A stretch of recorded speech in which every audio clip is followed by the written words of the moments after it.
오늘 하나님께서 우리에게 주시는 말씀은 구약성경 호세아 5장 8절 9절 말씀입니다. 구약 1260쪽입니다.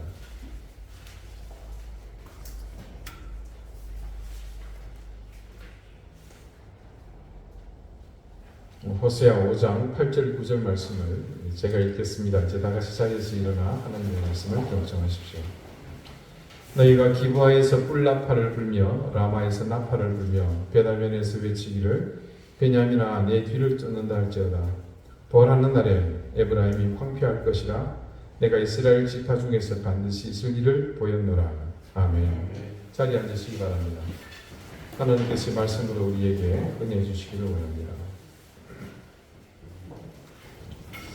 이사야 7장 1절에서 7절까지의 말씀을 제가 잠시 읽어드립니다. 우시아의 손자요 요담의 아들인 유다의 아하스 왕 때에 아람의 르신 왕과 르말리아의 아들 이스라엘의 베가 왕이 올라와서 예루살렘을 쳤으나 능히 이기지 못하니라. 어떤 사람이 다윗의 집에 알리에 이르되 아람이 에브라임과 공명하였다 하였으므로 왕의 마음과 그의 백성의 마음이 숲이 바람에 흔들림같이 흔들렸더라. 그때 여호와께서 이사야에게 이르시되 너와 네 아들 스알랴숲은 윗못 수도 끝 세력자의 밭 큰 길에 나가서 아하스를 만나 그에게 이르기를 너는 삼가며 조용하라. 르신과 아람과 르말리아의 아들이 심히 노할지라도 이들은 연기나는 두 부지깽이 그루터기에 불과하니 두려워하지 말며 낙심하지 말라.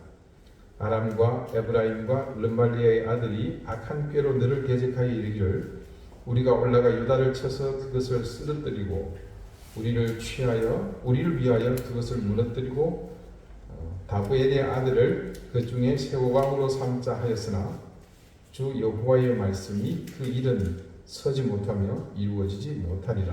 아멘. 방금 읽어드린 말씀 1절에 따르면 이스라엘에 뭔가 사건이 일어나고 있습니다. 아하스 왕, 우시아의 손자요 요담의 아들입니다. 그리고 그는 유다의 왕이라고 말씀은 그렇게 기록하고 있습니다. 그 아하스 왕 때에 누군가 예루살렘을 침공했습니다. 역사적으로 보면 하도 외세의 공격을 많이 받은 성이기 때문에 여기저기 나라라고 생긴 것들은 다 쳐들어온 곳이라 침략자가 누군지 별로 관심을 둘 필요가 없는 곳인데 이번에는 좀 다릅니다. 침략의 주체 중 하나는 이방 나라 아랍의 왕 르신이니까 그러려니 하는데 또 한 부류가 영 거슬립니다. 이 거슬리는 주체가 말씀은 르말리아의 아들이라고 하는데 그는 이스라엘의 왕 베가입니다. 그러니까 지금 북쪽 이스라엘과 북쪽 이스라엘, 남쪽 유다를 공격한 겁니다. 그런데 계속 읽다 보니까 그게 뜻대로 잘 되지 않았다고 말씀은 그렇게 기록하고 있습니다. 이 말씀은 안타깝게도 이스라엘의 내전에 관한 이야기입니다. 비록 솔로몬의 사후 그의 아들 르호보암 때 느바스 아들 여로보암을 중심으로 베냐민과 유다를 제한 10지파가 따로 분립해서 나라를 이루기는 했습니다. 남과 북이 갈려졌죠. 하지만 엄연히 이들은 한 뿌리에서 나온 자손들입니다. 그런데 지금 이들 가운데 서로 군사를 일으켰다는 내용이 기록되어 있습니다. 사실 우리나라 사람이라면 이런 상황이 그렇게 익숙합니다. 현재 우리가 서로 같은 얼굴을 하고 있고 같은 말을 쓰는 동족인 북한과 분단되어서 각기 다른 나라를 이루고 살고 있죠. 지난주에도 잡아먹었듯이 미사일을 쏘아대고 또 핵실험을 하겠다는 그런 징후가 포착되기도 했었습니다. 역사적으로 보면 이 좁은 한반도 땅에서 같은 민족이지만 다른 각각의 국가를 형성하고 살았었습니다. 예를 들어 고구려를 세운 시조 주몽은 부인이 둘이었죠. 그 두 번째 부인 소선호가 나중에 첫 번째 부인이 등장하면서 그 첫째 부인의 소생 유리왕이 2대 왕이죠. 등장하게 되자 자기의 두 아들 비류와 온조를 데리고 남아합니다. 그래서 지금 서울 송파구 풍납동 인근에 터를 잡게 되고 두 원조가 백제의 시주가 되죠. 결국 같은 아버지를 둔 두 민족이 전국에는 서로 죽고 죽이는 원수가 되지 않습니까? 이 지구상에 같은 민족끼리 내전을 치르는 경우는 얼마든지 있습니다. 우리가 잘 아는 미국만 하더라도 이미 남북전쟁을 거쳤고요. 수많은 나라가 지금도 내전으로 내홍을 앓고 있습니다. 전쟁이 일어나는 것에 대해서 제가 예전 설교 시간에 이런 말씀을 드린 것이 기억이 납니까? 혹시? 이렇게 규정을 했었죠. 잘 들어보십시오. 전쟁이란 인간의 욕심, 인간의 욕망이 극대화되었을 때 나타나는 현상이다. 욕망이 극대화가 아닌 다음에야 어떻게 수없이 많은 사람을 죽여서까지 자기 뜻을 이루겠다는 이 전쟁의 이유를 찾을 수 있겠습니까? 세상의 모든 질서와 원칙을 무너뜨리고 인간의 존엄을 짓밟는 극단의 광기가 인간의 욕망에서 비롯된 것이라는 사실은 그러므로 시사하는 바가 큽니다. 현재 우크라이나를 침공해서 전 세계 공분을 사고 있는 러시아는 단지 한 사람, 미치광이의 광기, 즉 그의 통제 안 되는 그 욕망 때문임을 우리는 생생하게 보고 있지 않습니까? 구약에서 여호와 하나님을 일컫는 수식어 중에 전쟁에 능하신 신이라는 그런 표현이 있습니다. 물론 그것이 생기게 된 데는 그 고대 사회에서 종교와 정치가 일치된 하나였던 재정 일치 시대에 그 이스라엘을 둘러싼 외세와의 대립 상황에서 겪게 된 일들이 결국 그런 수식어를 만들게 되었죠. 전쟁에 능하다는 말은 하나님께서 전쟁을 잘 하신다는 뜻입니다. 잘 한다는 것이 일반적으로 자주 한다는 의미가 아니라 능숙하게 한다, 솜씨가 좋다, 이런 의미 때 붙이는 수식어 잘을 붙여서 쓰는 그런 의미입니다. 공부 잘한다, 운동 잘한다, 음식 잘한다. 하나님이 전쟁하시는 솜씨가 탁월하다, 그런 의미입니다. 그러니까 하나님께서 이끄시는 전쟁은 단 한 번도 패한 적이 있다? 없다? 없습니다. 자고로 출애굽해서 가나안에 정착해서 나라를 이루기까지 하나님의 손길에 의지하지 않은 전쟁에서는 늘 패배를 달고 살았지만 하나님의 명령에 따라 진퇴가 결정되는 전쟁은 늘 하나님의 손에 있었습니다. 그래서 하나님은 전쟁에 능하신 신입니다. 전쟁에 능하신 여호와, 어쩌면 그 수식어는 당연한 이름이라고 할 수 있겠습니다.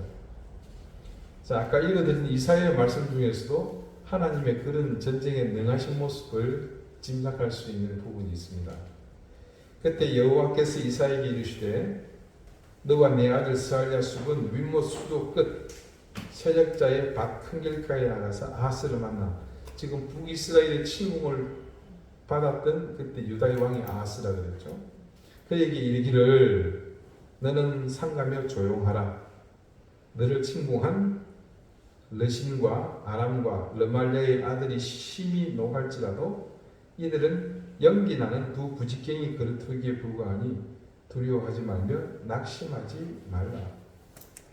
아람과 에브라임과 르말리의 아들이 악한 꾀로 너를 대적하여 이르기를 우리가 올라가 유다를 쳐서 그것을 쓰러뜨리고 우리를 위하여 그것을 무너뜨리고 다브넬의 아들을 그 중에 세워 왕으로 삼자 하였으나 주 여호와의 말씀이 그 일은 서지 못하며 이루어지지 못한다. 자, 유다를 침공한 이스라엘과 연합군이죠. 아람의 르신 왕. 이들을 향해서 하나님이 뭐라고 말씀하고 있습니까? 연기나는 두 부직갱이. 우리 젊은 사람들 부직갱이 뭔 말인지 모르죠. 우리 미국서 온 우리 박 기자님 두 손주도 잘 모를 거라.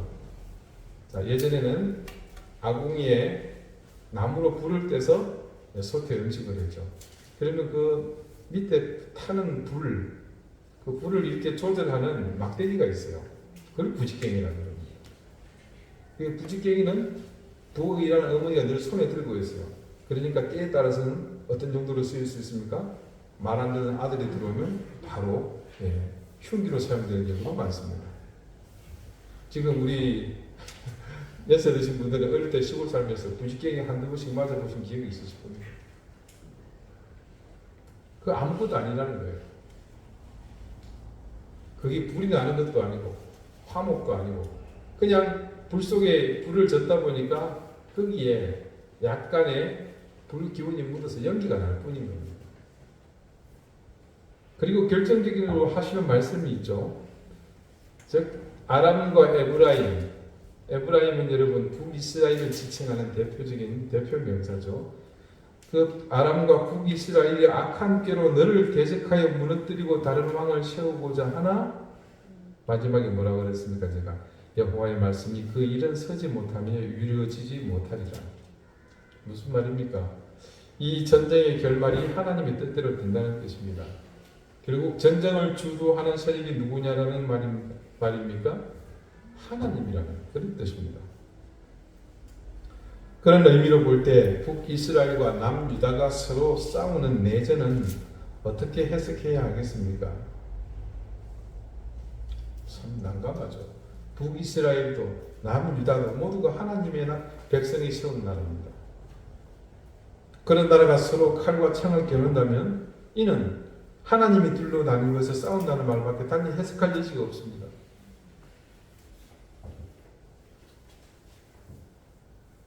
왜 여러분 2차 대전 보면 미군과 독일군이 서로 싸우죠. 근데 이놈도 하나님을 부르고 안 잡고 저놈도 하나님을 부르고 안 잡고 1차 대전 때도 마찬가지입니다. 그러므로 그런 모순이 아닌 다음에야 이는 분명한 하나님의 의도하심이라는 것을 단번에 알 수가 있습니다. 이사야가 증언하고 있는 이 역사적 사실은 열왕기하 16장에서도 찾아볼 수가 있습니다. 이 내용 중에 언급하고 있는 유다와 이스라엘의 전쟁은 크게 보면 결국은 하나님께서 북이스라엘과 유다를 심판하시는 과정에서 의도하신 일로 볼 수 있습니다. 오늘 본문 말씀이요 예언하고 있는 그 상황, 그것이 바로 이사야와 열왕기에 지금 기록된 북이스라엘과 유다 간에 벌어진 내전에 대한 예언의 말씀입니다. 그러니까 오늘 본문의 말씀은 결론부터 말씀드리자면 하나님께서 그들을 징계하실 목적으로 유다와 북이스라엘 간의 전쟁을 촉발하신 것이라 그렇게 보는 겁니다. 오늘 말씀 8절을 보십시오. 너희가 기브아에서 뿔나팔을 불며 라마에서 나팔을 불며 베다웬에서 외치기를. 뿔나팔도 나오고 그냥 나팔도 나오죠. 뿔나팔은 뿔로 만든 거고 그냥 나팔은 금속으로 만든 겁니다. 이 뿔나팔은 이 순염소의 우두머리, 염소머리 중에 제일 우두머리가 순놈이 하나 있어요. 뿔이 굉장히 큽니다. 길어요. 그놈의 뿔을 잘라서 안에를 다 긁어내고 그리고 대고 입으로 붑니다. 그러면 그 긴 관을 통해서 아주 크지는 않지만 아주 파장이 길게 나가는 웅웅한 소리가 납니다. 그게 뿔나팔이에요. 그냥 나팔은 우리나라에 꼭 날라리 같이 뭐 떼떼떼떼 이렇게 나는 좀 가벼운 소리겠죠. 그걸 의미하는 겁니다. 자, 이 내용을 정리하면 이렇습니다. 호시아는 지금 이스라엘 백성에게 특히나 여기서 이 백성은 하수군을 지칭합니다. 전쟁을 알리는 순점소에 기다란 뿔을 잘라 만든 나팔을 기브아라는 곳에서 풀어서 전쟁을 알려라. 그리고 비상 상황을 알리는 그냥 나팔을 라마에서 뿌려라. 그리고 베다웬, 혹시 여러분 기억할지 모르겠습니다만은 제가 한번 설교 시간에 언급한 적이 있습니다. 이 베델을 낮춰서 부르는 이름이라고. 야곱이 잠깨어 일어나 단을 쌓았던 그곳이 베델인데 이스라엘 민족에는 굉장히 중요한 곳이잖아요. 근데 그 기능이 상실되니까 이 베다웬으로 이름을 바꿨죠. 아무튼 베델입니다. 그것에는 뭘 하라고 그러느냐? 소리를 지르라고 그럽니다. 뿔나팔도 없고 나팔도 없기 때문에 지금 큰일 났어요. 불이야. 전쟁이다. 적이 쳐들어온다. 위험을 다 알리라는 얘기입니다. 종합하자면 뭔가 심상치 않은 일이 일어나고 있으니까 어느 곳이든 어떤 수단을 가리지 말고 이 상황을 신속하게 모두에게 고지하라는 그런 뜻입니다. 여기에 등장하는 세 곳, 불나팔 부는 곳, 나팔 부는 곳, 소리 지르는 세 지역이 나왔죠. 이곳은 모두가 북이스라엘과 남유다가 접경을 이루고 있는 지역입니다. 그리고 이곳은 베냐민 지파의 영역입니다. 그래서 여러분 혹시라도 그럴 일은 없겠지만 성경과 관련된 이런 책을 보다 보면 베냐민이 북이스라엘 지파라는 곳도 있고 남유다라고 얘기하는 것도 있습니다. 근데 여러분 기억하실지 모르겠지만 그 세겜에서 르호보암과 여로보암을 중심으로 나라가 양분될 때에 보면 분명하게 남쪽 유다는 유다와 베냐민이 속해 있었다는 걸 알 수 있습니다. 그 중간 완충지대에 베냐민 지파의 위치가 있다 보니까 일진일퇴하면서 땅이 오르락내리락 한 겁니다. 그래서 지금 이 말씀의 정황상 베냐민 뒤에서 쫓아온다는 얘기를 보아서 짐작한데 또 주석에서는 그렇게 얘기를 하는 겁니다. 비록 북이스라엘 전쟁을 시작하기는 했지만 남유다가 아하스 왕에게 하나님께서 용기를 주시면서 전쟁을 정리하실 때는 그 베냐민 지역에 빼앗기던 땅을 회복하는 것으로 그렇게 정리를 하고 있는 것을 볼 수 있습니다. 자, 이 전쟁은 아까도 말씀드린 것처럼 북왕국이 먼저 시작했습니다. 역사의 정황을 볼 때는 아수르가 쳐들어온다 그러니까 북이스라엘 남유다에게 우리 좀 같이 싸워주면 안 되겠느냐, 안 하겠다 그러니까 이런 괘씸한 놈. 그래서 아람왕을 불러다가 우리 같이 칩시다 그렇게 시작되었다고 해요. 자, 그런데 이 전쟁에서 하나님의 뜻이 어디에 있었습니까? 남유다의 왕 아하스에게 있었죠. 그러니까 이 전쟁의 승패는 이미 결정된 셈입니다. 근데 사실 이 전쟁의 승패는 전체 이스라엘을 두고 보았을 때는 이기고 지는 것이 아무 의미가 없습니다. 여러분, 전쟁이 끔찍한 이유는 뭡니까? 많은 사람이 죽는 거죠. 그 다음에 또 뭐예요? 우리 삶의 터전들이 다 이렇게 처참히 짓밟히잖아요. 집과 토지가 황폐해진다는 겁니다. 이 두 나라가 전쟁에 얻는 결과가 각각 두 나라에 무슨 의미가 그러면 있을 수 있겠습니까? 같은 동족이 죽거나 다칩니다. 누가 덜 죽고 누가 더 다치고 결국 결론은 이스라엘 전체의 손실일 뿐이죠. 하나님께서 이 전쟁을 주관하고 계심을 더 확실히 알 수 있는 결과입니다. 하나님은 그들에게 임박한 전쟁의 위협을 선포하신 것은 교만으로 온통 뒤덮인 그들의 역사에 심판을 서서히 행하실 것을 이 전쟁을 알리는 나팔 소리로부터 시작하겠노라는 그런 의지의 발현으로 볼 수 있습니다. 그런 사실을 오늘 본문의 말씀 9절은 정확하게 밝히고 있습니다. 9절이 이렇게 시작합니다. 벌하는 날에, 여기서 지명하고 있는 벌하는 날이 언제를 뜻하겠습니까?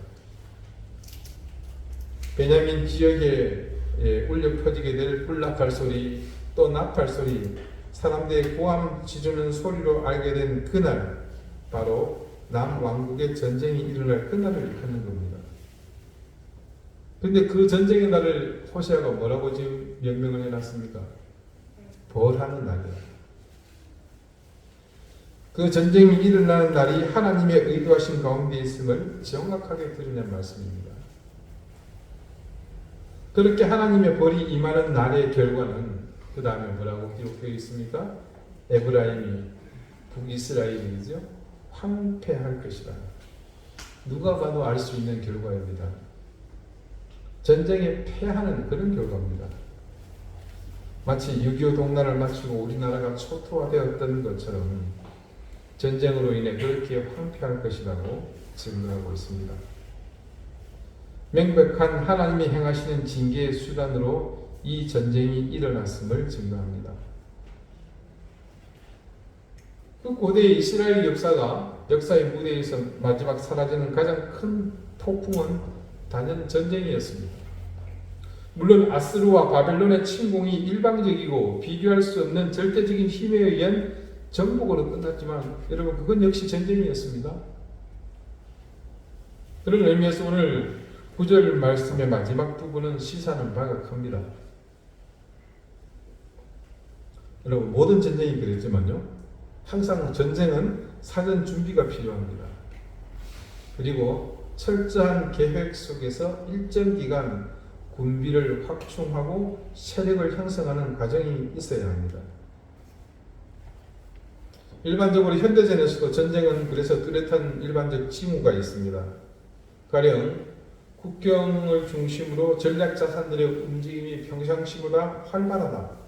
또 군대의 이동이 현저하게 눈에 띈다.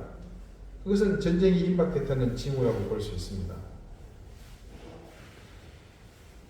현대전에서 손꼽히는 대표적인 징후로 또 적국의 통신망이 갑자기 급격히 증가할 때입니다. 물론 지금 위성으로 잘 관측하는 그런 시대가 되었죠. 이제 조그마한 우크라이나가 러시아에 이렇게 잘 대항하는 그 중요한 이유도 그런 게 있습니다. 지금 시대에는 해당 사항이 좀 없을 수 있겠습니다만 얼마 전까지만 하더라도 감청을 통해서 정보를 얻던 그 시대에는 이 통신량의 급증은 전쟁의 중요한 지표 중 하나입니다. 그런데 이스라엘의 역사를 보면 하나님은 이런 전쟁이 일어날 것에 대해서 늘 그들에게 징후를 보여주셨다고 증거합니다. 벌하는 날에 에브라임이 황폐할 것이라 내가 이스라엘 지파 중에서 반드시 있을 일을 보였노라. 그들에게 있을 일이 뭡니까? 전쟁으로 쥐어 터질 일을. 여기 9절 말씀에서 증거하듯이 하나님은 언제나 그들에게 있을 일을 보였노라고 호세아가 증거합니다. 자, 여러분, 하나님은 끊임없이 우리에게 말씀해 주십니다. 경고의 의미로 잘못된 길을 가고 있는 우리에게 알려주십니다. 때로는 보여주십니다. 근데 안타까운 것은 많은 사람은 하나님이 우리를 위해 말씀하시고 경고하시는 방법을 그냥 자의적으로 접근하고 해석하려고만 합니다. 이른바 개인적인 특별한 은사를 통해서만 들으려고 한다는 거죠. 지극히 이기적이고 자기중심적인 비이성적 방법으로 자신에게만 그것을 말씀해 주시기를 기대합니다. 중요한 것은요, 그런 허황한 기대를 하느라 정작 가까이서 일반화된 하나님의 메시지를 늘 간과한다는 겁니다. 심지어 누가 봐도 알 수 있는 방법으로 말씀해 주시고 보여주시는데도 알지 못하고 깨닫지 못하는 경우가 많습니다. 더 한심한 일은 이미 성경 말씀을 통해서 문자로 정확히 기록해 주신 말씀까지도 무시하는 경우가 많다는 사실입니다. 하나님이 사랑하는 자녀에게 보여주시는 모든 것은 어떤 물리적 지구가 아닙니다. 누구든 하나님을 경외하면 알 수 있는 것들, 그것들을 하나님은 늘 보여주십니다. 자, 성경 말씀 속에서 그렇게 보여주신 최초의 기록은 아마도 아브라함을 통한 역사일 겁니다. 아브라함에게 하나님께서 약속을 해주셨죠. 그때 보여주십니다. 뭘 보여주실까요? 창세기 15장입니다. 그를 이끌고 밖으로 나가 이르시되, 일꾼은 아브라함이고 이끌고 나가는 세력의 힘은 하나님이시죠. 하늘을 우러러 무별을 셀 수 있나 보라. 지금 어디를 쳐다보게 하신 겁니까? 하늘을 보게 하신 거예요. 별을 볼 수 있으니까 낮이겠습니까? 밤이겠습니까? 밤이겠죠? 보라, 그에게 이르시되 내 자손이 이와 같으리라. 특별한 걸 보여준 게 아니죠. 자, 그랬을 때 그 다음 아브라함이 여호와를 믿으니 여호와께서 이를 그의 의로 여기시고, 자, 하나님이 이스라엘 자손에게 보여주신 것, 그 원형이 바로 여기에 있습니다. 하나님께서 아브라함에게 보여주신 것은 구름이 없어 별이 잘 보이는 밤하늘이었습니다. 별이 빛나는 밤에 너와 내가 맹세한, 이 가사가 여기서 나옵니다. 셀 수 없는 많은 별이 떠 있는 밤 하늘은 시각장애가 없는 우리가 비장애인이라면 우리는 누구든지 볼 수 있는 그런 것입니다. 하나님은 지금 그런 하늘을 보여주시면서 아브라함의 자손이 저렇게 될 것이라고 하셨습니다. 자, 그렇게 얘기했을 때 네, 잘 알겠습니다. 하나님, 네, 엄청나게 감사합니다. 가로 열고 싸가지 없는 말투 가로 닫고 우리 하나님 최고. 자, 지금 이런 표현을 어찌하는 거죠? 하나님, 헛소리하지 마세요. 우회적으로 그렇게 표현한 겁니다. 누굴 바보로 하십니까? 별 보고 지금 무슨 소리 하시는 겁니까? 아마도 우리 가운데 나올 수 있는 가장 일반적인 반응이라고 생각합니다. 그런데 하나님의 그 말씀을 들은 아브라함은 달랐습니다. 아브라함이 여호와를 믿으니. 여기서 믿었다는 것은 앞서 말씀하신 하나님께서 말씀하신 그 사실을 모두 아브라함이 실제로 믿었다는 거죠. 사실을 믿었다는 겁니다. 자, 그런 아브라함의 반응에 대해서 하나님은 이렇게 말씀하셨죠. 아브라함이 여호와를 믿으니 여호와께서 이를 그의 의로 여기시고. 아브라함의 믿음의 조상이 된 가장 큰 원인을 꼽으라면 아마 그 중에 이것이 있지 않을까 저는 그렇게 생각합니다. 밤하늘에 떠있는 별을 보고도 하나님의 약속을 볼 수 있고 믿었던 아브라함이라면 그는 일생을 살면서 얼마나 많은 하나님의 약속을 자기의 두 눈으로 보고 확인할 수 있었겠습니까? 중천에 떠있는 태양을 보면서 그는 하나님의 약속을 믿었을 것입니다. 넓은 바다를 보면서 그는 하나님의 약속을 믿었을 것입니다. 하늘에 나는 새를 보면서 들판에 물이 기어다니는 동물들을 보면서 광야에 널려있는 돌들을 보면서 그 사이사이에 강인한 생명력으로 심겨 뿌리 내리고 자라는 풀포기를 보면서 깨달았을 것입니다. 가늘게 때로는 굵게 부드럽게 세차게 내리는 빗줄기를 맞으면서 부는 바람이 귓볼을 스칠 때마다 그는 아마도 매 순간 그런 하나님을 느끼며 그분이 보여주시는 약속을 확신하면서 살았을 것입니다. 하나님이 그런 아브라함을 어떻게 여기셨다고 했습니까?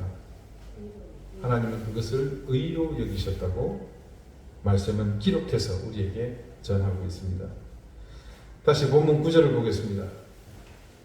이 말씀의 문맥을 보면 이는 지금 일어나고 있는 게 아니라 앞으로 일어날 일을 예언하고 있는 것을 알 수 있죠. 그러면 본문의 말씀을 있는 그대로 다시 보겠습니다.